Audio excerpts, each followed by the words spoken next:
শবে কদরের নামাজ কত রাকাত, নিয়ত কিভাবে করব, কি কি স্পেশাল আমল আছে? শবে কদরের ভাগ্য পরিবর্তনের জন্য স্পেশাল কিছু আমল বলুন। লাইলাতুল কদর বা শবে কদর যেটাকে আমরা বলি, এই লাইলাতুল কদরে দাঁড়িয়ে বেশি বেশি নফল নামাজ পড়বো আমরা। দীর্ঘ রুকু, দীর্ঘ সিজদা, দীর্ঘ কেরাতে, ধীরস্থিরতার সাথে, সৌন্দর্যের সাথে।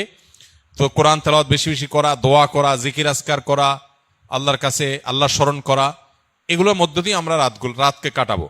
লাইলাতুল কদরে বিশেষ আমল বলতে একটা দোয়াই শুধু হাদিস দ্বারা আমরা জানতে পারি, সেটা হলো নবী করিম সাল্লাল্লাহু আলাইহি সাল্লাম মা আয়েশা রাদিয়াল্লাহু তাআলা আনহাকে শিখিয়েছেন যে লাইলাতুল কদর পেলে তিনি যেন এই দোয়া পড়েন, আল্লাহুম্মা ইন্নাকা আফুউন তুহিব্বুল আফওয়া ফা'ফু আন্নি। আল্লাহ, আপনি ক্ষমাশীল, ক্ষমাশীলতাকে আপনি পছন্দ করেন, অতএব আমাকে ক্ষমা করুন।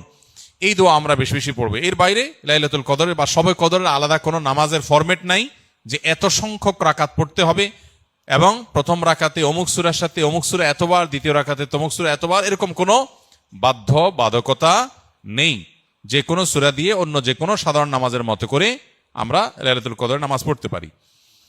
আর এর জন্য আলাদা কোনো নিয়ত নেই যে নাওয়াইতু আন উসাল্লিয়া সালাত লাইলাতুল কদর বা লাইলাতুল কদর নামাজ পড়ছি, এরকম কোনো আলাদা নিয়ত দরকার নেই। আমি লাইলাতুল কদরে পড়ছি, আমার মাথায় আছে, এটুকুই নিয়ত ইনশাআল্লাহ যথেষ্ট হবে এবং সুন্দরভাবে সালাত আদায় করা, নামাজ পড়াটাই হলো গুরুত্বপূর্ণ। শবে কদরে ভাগ্য পরিবর্তনের জন্য স্পেশাল কিছু আমল বলুন। লাইলাতুল কদরে গুরুত্বপূর্ণ বিষয়গুলো ধার্য হয়। আল্লাহ তাআলা সূরা দুখানের একেবারে শুরুতে বলেছেন, ফিহা ইউফরাকু কুল্লু আমরিন হাকিম। লাইলাতুল কদরে সব গুরুত্বপূর্ণ বিষয়গুলোকে ধার্য করা হয়। এই জন্য লাইলাতুল কদরে গুরুত্বপূর্ণ বিষয় যেন আমার নসিবে আল্লাহ লেখেন, আল্লাহ যেন তাকদিরে ভালো কিছু দেন, আমরা আল্লাহর কাছে দোয়া করব এবং সেই সাথে তাকদিরে যেন ভালো কিছু হয় সেজন্য নেক আমল করবো ইনশাআল্লাহ। যে যত বেশি নেক আমল করবে এবং যে যত বেশি গুনাহ থেকে বেঁচে থাকবে, আল্লাহ তাআলা তার জন্য তত বেশি কল্যাণের ফয়সালা, ভালোর ফয়সালা করবেন। আমরা আল্লাহর কাছে দোয়া করব এবং নেক আমল করব, গুনাহ থেকে বেঁচে থাকবো। বাস এই ত্রিমুখী প্রচেষ্টায় আমাদের নসিবে ভালো কিছু আসবে। এর বাইরে আলাদা কিছু আমল আছে যেগুলো নিয়ে আমাদের স্বতন্ত্র একটা ভিডিও বোধহয় ইউটিউবে আছে, যে ভাগ্য সুপ্রসন্ন হবে যে সমস্ত আমলের ডিটেল সেখানে বলা আছে। যেমন কেউ যদি চায় তার রিজিক বাড়ুক, কেউ যদি চায় তার হায়াত বাড়ুক, তাহলে সে আত্মীয় স্বজনের সাথে সুসম্পর্ক বজায় রাখবে, রক্ত সম্পর্কীয় বন্ধনগুলো মজবুত করবে। কারণ বুখারী বর্ণিত হাদিসে নবী সাল্লাল্লাহু আলাইহি ওয়াসাল্লাম বলেছেন, মান সাল্লাহু আইয়ুবসাতা লাহু ফি রিজকিহি আও ইউনসা লাহু ফি আথারিহি ফালিয়াসিল রাহিমা।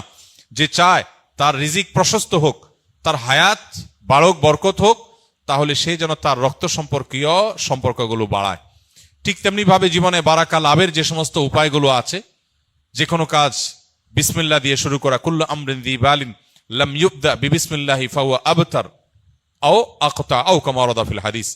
কোনো গুরুত্বপূর্ণ কাজ আল্লাহর নাম নিয়ে শুরু করলে সেখানে বরকত হয়। অতএব আমার নসিবে ভালো কিছু হওয়ার জন্য এই আমার হাদিস বর্ণিত আমলগুলোকে আমরা ফলো করতে পারি। আর জেনারেলি কথা হলো নেক আমল বেশি করা, গুনাহ থেকে বেঁচে থাকা, আর নসিবে ভালো কিছু দেওয়ার জন্য আল্লাহর কাছে দোয়া করা। লা ইয়ারুদ্দুত তাকদীর ইল্লা দুআ। কারণ তাকদীর এটা দোয়া দ্বারায় ক্ষেত্র বিশেষে পরিবর্তন হয়, হাদিস দ্বারা প্রমাণিত। এই জন্য গভীরভাবে আল্লাহর কাছে দোয়া মনোনিবেশ করতে হবে। রমজানের শেষ দশকের জন্য বিস্তারিত কিছু আমল বলুন। রমজানের শেষ দশকের বিশেষ আমল নবী করিম সাল্লাল্লাহু আলাইহি সাল্লামের জীবনী থেকে যেটা আমরা পাই, সেটা হলো যে আম্মা জান আয়েশা রাদিয়াল্লাহু তাআলা আনহা থেকে বর্ণিত, নবী করিম সাল্লাল্লাহু আলাইহি সাল্লাম রমজানের শেষ দশক যখন শুরু হতো তখন তিনি কি করতেন? কানান নবী সাল্লাল্লাহু আলাইহি সাল্লাম ইদা দাখালাল আশর, রমজানের শেষ দশক যখন শুরু হতো, আহইয়া লাইলা, নাম্বার 1, তিনি রাত জেগে ইবাদত করতেন। অনেক মুহাদ্দিসগণ, অনেক হাদিস বিশারদগণ বলেছেন এর অর্থ হলো রাতে তিনি ঘুমোতেন না শেষ দশক। আবার অনেক মুহাদ্দিসগণ বলেছেন কুমিল লাইলা ইল্লা কালিলার উপর আমল করে সামান্য ঘুমাতেন, বেশিরভাগ রাতে ইবাদত করতেন। তাহলে 1 নম্বর আমল হলো শেষ দশকের প্রতিটা রাত জেগে ইবাদত করা। নাম্বার 2, ওয়াইকাযা আহলাহ, নফল আমলের জন্য অন্য কোন সময় পরিবারকে ডেকে তুলতেন না, কিন্তু রমজানের শেষ দশক পরিবারকে ঘুম থেকে ডেকে তুলতেন ইবাদতের জন্য। তার মানে পরিবারকে ইবাদতের জন্য উদ্বুদ্ধ করতে হবে। 3 নম্বর, ওয়াশাদ্দা মিযজারাহ, তিনি ইবাদতের জন্য কোমর বেঁধে নিতেন।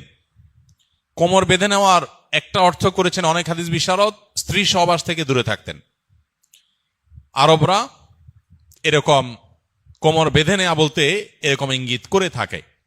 আবার অনেক মুহাদ্দিসগণ এর ব্যাখ্যা করেছেন যে কোমর বেঁধে নেওয়া মানে আমরা যেরকম বলি কোমর বেঁধে ইবাদত করা, কোমর বেঁধে নেমে যাওয়া কোনো কাজে, তার মানে সর্বোচ্চ মেহনত এবং পরিশ্রম সাধনা করতেন ইবাদতের জন্য।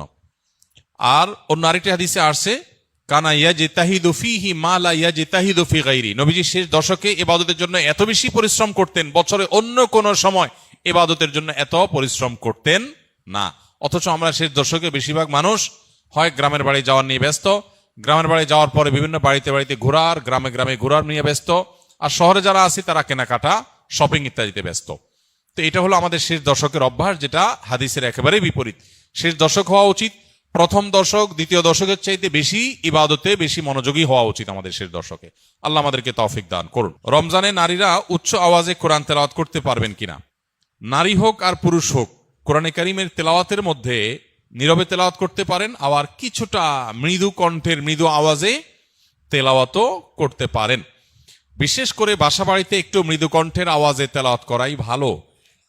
শয়তানকে বিতাড়িত করবার প্রয়োজনে বিশেষ করে একটু উচ্চ স্বরে একটু সরবে কোরআন তেলাওয়াত করা গুরুত্বপূর্ণ। মেয়েদের কোরআন তেলাওয়াতের ক্ষেত্রে লক্ষ্য করতে হবে যে পরপুরুষের কানে যেন তেলাওয়াতের আওয়াজ না যায়, রাস্তায় বাসার বাইরে যেন না যায়, সেটা খেয়াল রাখতে হবে। বাসার ভিতরে যদি থাকে, পরপুরুষ বা গায়রে মাহরামের কানে যদি আওয়াজ যাওয়ার আশঙ্কা না থাকে তাহলে কোনো অসুবিধা নেই, বাসায় বসে সেরকম তেলাওয়াত মা বোনরা করতে পারবেন। এবং সবসময় তাদের একেবারে নীরবেই করতে হবে এমন কোনো বাধ্যবাধকতা নাই, বরং কিছুটা সরবে করতে পারেন। বিশেষ করে পরিবারের অন্যান্য সদস্যদেরকে কোরআন তেলাওয়াতে উদ্বুদ্ধ করার জন্য যদি একটু আওয়াজ দিয়ে পড়েন তাতে কোনো অসুবিধা নাই, বরং অনেক ক্ষেত্রে এটা ভালো সন্তানদেরকে অভ্যস্ত করার জন্য। এবং বিশেষ করে আজকাল তো একটু সরবে আওয়াজ কোরআন তেলাওয়াত এটা বাসাবাড়ি থেকে আমাদের বিভিন্ন জায়গা থেকে এটা উঠে গেছে, এটা করা দরকার। হ্যাঁ, মসজিদে যখন আপনি তেলাওয়াত করবেন বা এমন জায়গায় তেলাওয়াত করবেন যেখানে আরো অনেক মানুষ আছে, সেখানে জোরে তেলাওয়াত করলে অন্যদের ডিস্টার্ব হবে, সেখানে অন্যের ডিস্টার্ব যেন না হয় সেভাবে আপনাকে তেলাওয়াত করতে হবে।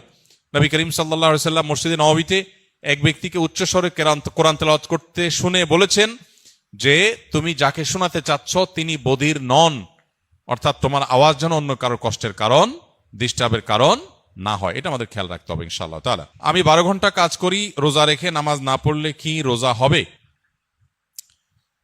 রোজা রেখে নামাজ যদি কেউ না পড়ে তাহলে এটা হলো লুঙ্গি খুলে পাগড়ি পরার মতো, অর্থাৎ রোজার গুরুত্বের চাইতে নামাজের গুরুত্ব বেশি না কম? বেশি। এখন আপনি রোজা রাখছেন কিন্তু নামাজ পড়েন নাই, তাহলে আপনি পাগড়ি পরছেন কিন্তু লুঙ্গি পরেন নাই, তাহলে পাগড়ি পরছেন, পাগড়ি পরার সওয়াব পাবেন, কিন্তু তার চাইতে লুঙ্গি না পরার গুনাহ ভয়ঙ্কর।